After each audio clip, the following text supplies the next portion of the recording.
시청자 여러분 안녕하십니까? 익산 시정 뉴스입니다. 새로운 새만금 기본계획에 익산과의 연계 방안이 윤곽을 드러내고 있습니다. 익산은 새만금 3대 핵심 산업 육성 전략 가운데 농식품 푸드 산업 거점으로 떠올랐고 새만금 광역도시권 연계 교통망의 중심으로 제안됐는데요. 이 같은 계획이 최종 확정되면 내년 하반기 구체적인 추진 계획과 소요 예산 등이 드러날 전망입니다. 익산이 새로운 새만금 기본계획에서 요충지로 떠오르고 있습니다. 앞으로 집중 육성될 새만금 3대 핵심 산업은 3가지. 이 중 새만금이 농식품 푸드 산업의 허브가 되려면 익산을 핵심 거점으로 활용해야 한다고 제안됐습니다. 익산을 중심으로 한 도내 식품 산업이 최근 10년간 고용 증가율 51.3%로 뚜렷한 성장세를 보이고 있기 때문입니다. 새만금이 보유할 항공과 항만 등 물류 인프라와 식품 산업을 연계시켜 수출형 농식품 산업으로 도약시키겠다는 것이 핵심입니다. 특히 중간보고회를 통해 드러난 세부 추진 사업이 눈길을 끕니다. 농식품 산업 특화 산업단지 조성은 2단계 확장이 이루어지는 국가식품 클러스터를 고려했습니다. 특히 익산시가 식품산업 6차 산업화에 시동을 건 상황에서 복합 테마파크 조성이 제안됐습니다. 나아가 음식문화가 강점인 전주까지 연결한 푸드 회랑 구축도 제시됐습니다. 그래서 저희가 농식품 푸드 산업 허브를 구축을 하고자 제안을 드립니다. 밑에 육선 전략을 보시는 것처럼 특화산업 조성에서부터 수출 지향형 농식품 허브 조성, 또 복합 테마파크, 또 광역적 트라이앵글 푸드 회랑 있죠. 구축까지 제안을 드립니다. 새만금 광역도시권 구축에서도 익산의 중요성이 커졌습니다. 기존에 군산과 김제, 부안 등 서해안권 세로축을 중심으로 광역화가 거론됐지만 새만금 기본계획 새 틀에서는 익산과 전주, 정읍까지 영역을 넓혔습니다. 때문에 익산을 중심축으로 도시 간 연계 교통망 구축 필요성이 커졌습니다. 국토연구원은 이를 위한 세부 사업으로 새만금 전주 고속도로 외에 새만금 익산 우회도로 건설 방안을 새롭게 제안했습니다. 아울러 BRT, 간선 급행 버스 체계도 구축하게 됩니다. 간선 급행 버스 체계는 버스 통행을 일반 차량과 분리해 정시 운행과 수용량을 향상시킨 대중교통 시스템을 말합니다. 이 같은 방안들은 실무 자문단 논의 등을 거쳐 내년 하반기에 확정될 예정입니다. 국토연구원 측은 내년 하반기 구체화된 추진계획과 소요 예산이 드러날 것으로 전망했습니다. 광역 교통망 구축입니다. 그래서 메트로폴리탄 안에 있는 도시들 간의 연계성을 강화하는 그런 구축 전략을 나중에 더 자세하게 제안을 드리고자 합니다. 새 계획의 방향성이 광역 개발에 맞춰지면서 배후 도시로 떠오른 익산. 새 기본계획에 담길 익산과의 연계 개발 방안이 윤곽을 드러내면서 주목을 끌고 있습니다. 국가식품 클러스터의 청년식품창업센터가 문을 열었습니다. 센터는 지난 2019년부터 282억 원이 투입돼 연면적 9,500여 제곱미터의 지상 4층 규모로 지어졌습니다. 내부에는 기업 사무실과 회의실, 전시 홍보관, 영상 스튜디오, 기숙사 등이 마련돼 입주업체들은 창의적인 아이디어를 교류할 수 있습니다. 또 임대형 공장과 시제품 제작실 등도 갖추었고 150종 238대의 전문 장비가 설치돼 청년 창업자들이 실제 제품을 만들어 볼 수 있도록 지원됩니다. 익산 섬유업계 경쟁력 확보를 위해 스마트 의류 제조 공장 클러스터 구축이 추진되고 있습니다. 에코융합섬유연구원은 전북자치도, 익산시, 관내 섬유업체들과 2차 간담회를 가졌습니다. 클러스터 구축은 의류 제조 산업 공급처 데이터베이스 고도화와 제품 품질 관리 효율성 확보, 브랜드 기업과 일감 연계 등을 위해 국비 등 6억 원이 투입됩니다. 아웃도어 스포츠 브랜드의 국내 생산 가능 아이템 수요를 조사한 결과 기능성 티셔츠와 자외선 차단용 마스크 등 10개 품목이 가능한 것으로 파악됐습니다. 익산 그린바이오 포럼이 지난달 출범한 데 이어 운영위원회가 구성돼 전북대에서 첫 회의를 가졌습니다. 운영위원회는 최수찬 포럼위원장을 포함해 익산시와 유관기관, 학계 관계자 등 9명으로 구성됐습니다. 첫 회의를 통해 앞으로 그린바이오 포럼 운영 방향과 분과별 연구 수행 과제 등이 논의됐습니다. 그린바이오 포럼은 바이오 정책과 농식품, 생명자원, 바이오 융합 등 4개 분과가 마련됐습니다. 앞으로 운영위원회는 상반기와 하반기에 걸쳐 2차례 운영될 방침입니다. 익산시가 내년 예산 1조 8,077억 원을 편성해 시의회에 제출했습니다. 일반 회계 1조 6,502억 원, 특별 회계 1,575억 원이며 올해 본 예산 1조 7,483억 원에 비해 3.4%, 594억 원이 늘었습니다. 주요 사업을 보면 푸드테크 연구지원센터 구축 36억, 첨단바이오 육성 연구개발 지원 10억, 다이로운 스마트빌리지 조성 8억, 익산사랑 상품권 발행 운영 259억, 다이로움 일자리 사업 18억 원 등입니다. 한편 내년 예산안은 익산시의회 심의를 거쳐 다음 달 19일 최종 확정될 예정입니다. 익산시가 공공비축미 11,511톤을 매입합니다.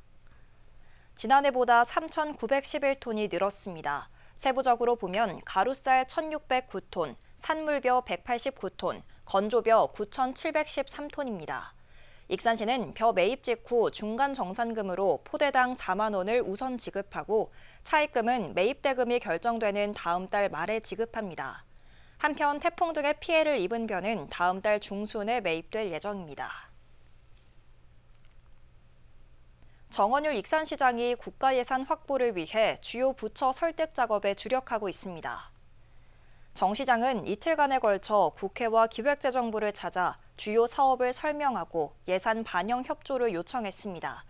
특히 소상공인 연수원 건립과 통합형 노인 일자리센터 건립, 석재산업지원센터 건립, 동물용 의약품 임상시험센터 구축, 익산 나바위 성당 성지문화체험관 건립 등의 국비가 반영될 수 있도록 필요성을 강조했습니다. 익산이 악취도시라는 오명을 벗고 있습니다. 대응 시스템을 구축하고 오염원을 제거한 결과 악취 민원이 4년 새 63%가 줄었습니다. 익산시는 전문 용역을 통해 조만간 악취 저감 종합계획이 수립되면 내년부터 본격 시행할 계획입니다. 익산 악취 민원이 크게 줄고 있습니다. 민원 발생 현황을 보면 지난 2020년 3,636건에 달했지만 이듬해 3,478건으로 소폭 줄더니 2022년에는 2,028건으로 큰 폭으로 감소했습니다. 지난해에는 1,335건까지 줄어 4년 새 민원 발생량은 63%가 줄었습니다. 그동안 익산은 도심이 산업단지에 둘러싸여 있고 외곽에는 집단 축산단지가 운영되는 등 지역적 특성이 악취 민원을 유발했습니다. 이에 익산시는 지난 2020년부터 악취 측정 차량을 도입하고 24시간 운영하는 악취 상황실과 실시간 신고가 가능한 악취 24앱을 구축했습니다. 또 국비 지원을 받아 완공 축산단지 현업수사 매입을 13년 만에 끝냈습니다. 특히 산업단지 입주기업과 악취 측정 분석 자료를 공유해 악취 방지 시설을 효율적으로 구축할 수 있도록 유도했습니다. 악취 상황실을 또 운영하고요. 그다음에 이제 축사 매입, 그다음에 사업장의 방지시설 교체 지원 사업, 또 악취 민원 유발을 하는 축산 집중 농가를 대상으로 해서 단속을 강화한 그 결과라고 생각됩니다. 올 들어 악취 민원은 지난해와 비슷한 수준입니다. 지난달 말까지 접수된 악취 민원은 1,300건, 축산악취가 전체의 70% 이상을 차지했고 이어 성단악취와 생활악취가 뒤를 이었습니다. 이에 익산시는 악취 민원 유발농가 55곳을 대상으로 측정 장비 설치와 상시 감시반 투입 등 집중 관리하고 있습니다. 아울러 2019년부터 추적된 악취 발생 데이터를 분석하는 연구 용역을 진행하고 있습니다. 조만간 연구 결과가 나오면 악취 저감 종합계획을 수립해 내년부터 본격 시행할 계획입니다. 2025년도 악취 종합계획을 수립할 예정입니다. 이를 위해서 지금 용역을 발주를 했는데요. 이건 주안점은 악취 민원 빈도가 높은 축산악취를 대응하는 방안에 대해서 마련하고요. 한때 민원이 빗발치면서 악취와의 전쟁을 벌였던 익산시. 대응 시스템 구축과 오염원 제거에 나서면서 악취도시라는 오명을 벗고 있습니다. 익산을 포함해 전주와 완주, 고창이 문화도시 상생협력 네트워크를 출범했습니다. 이들 지자체는 법정 문화도시로 지정된 곳으로 우석대에서 출범식을 갖고 상호 성장을 촉진하기 위해 힘을 모으기로 했습니다. 앞으로 지역의 문화적 특성을 토대로 주민 참여형 문화 콘텐츠 개발과 포럼 등을 개최할 방침입니다. 익산시가 제공하는 아이돌보미 서비스가 호응을 얻고 있습니다. 익산시에 따르면 생후 3개월부터 12세 이하 자녀가 있는 가정에 아이돌보미를 파견하고 있습니다. 또 이용 가정은 자녀가 1명이면 70%까지 본인 부담금을 지원받을 수 있고 2명 이상이면 무료로 이용할 수 있다 보니 지난해보다 이용률은 18%가 증가했습니다. 한편 익산시 가족센터는 아이돌보미를 모집합니다.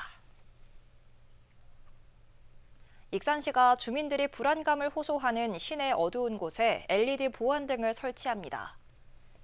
LED 보안등이 설치되는 곳은 행정복지센터를 통해 접수된 270곳입니다.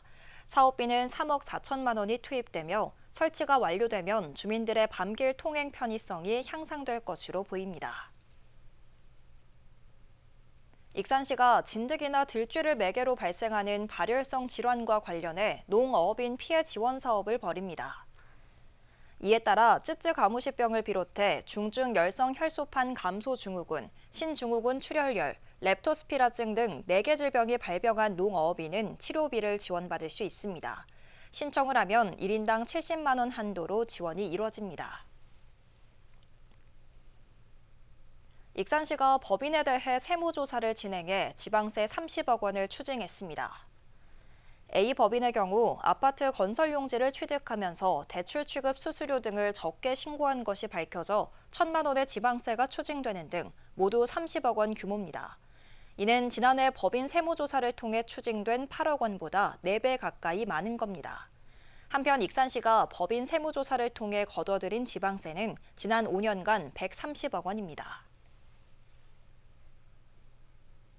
익산 문화유산 야행이 피너클 어워드 한국대회에서 은상을 받았습니다. 익산 문화유산 야행은 왕곡리 유적을 중심으로 진행됐고 문화유산을 활용한 다양한 프로그램과 주민 주도형 프로그램이 인정을 받았습니다.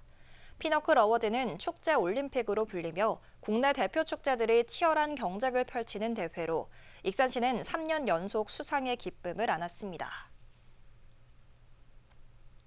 익산시의 소셜 네트워크 활용이 우수한 것으로 평가됐습니다. 한국프레스센터에서 열린 제10회 올해의 SNS에서 익산시는 블로그와 인스타그램 부문에서 최우수상 2개를 거머쥐었습니다. 전문위원들은 시대에 맞는 감각적인 콘텐츠와 소통 중심 운영을 통해 SNS 계정의 성장을 이뤘고 시민 공감을 이끌어냈다고 평가했습니다. 현재 익산시는 블로그부터 카카오톡 플러스 친구, 유튜브, 페이스북 등 다양한 공식 SNS 계정을 운영하고 있습니다. 다음은 읍면동 소식입니다.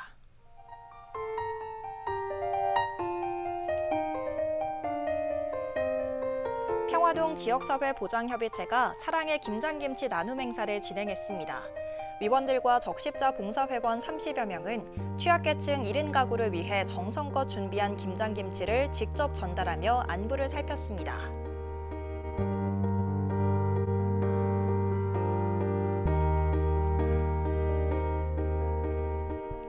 한국광해광업공단 마이닝센터가 하멸읍 행정복지센터에 온누리 상품권 300만 원을 기탁했습니다. 상품권은 지역 저소득 취약계층 15가구에 20만 원씩 전달될 예정입니다.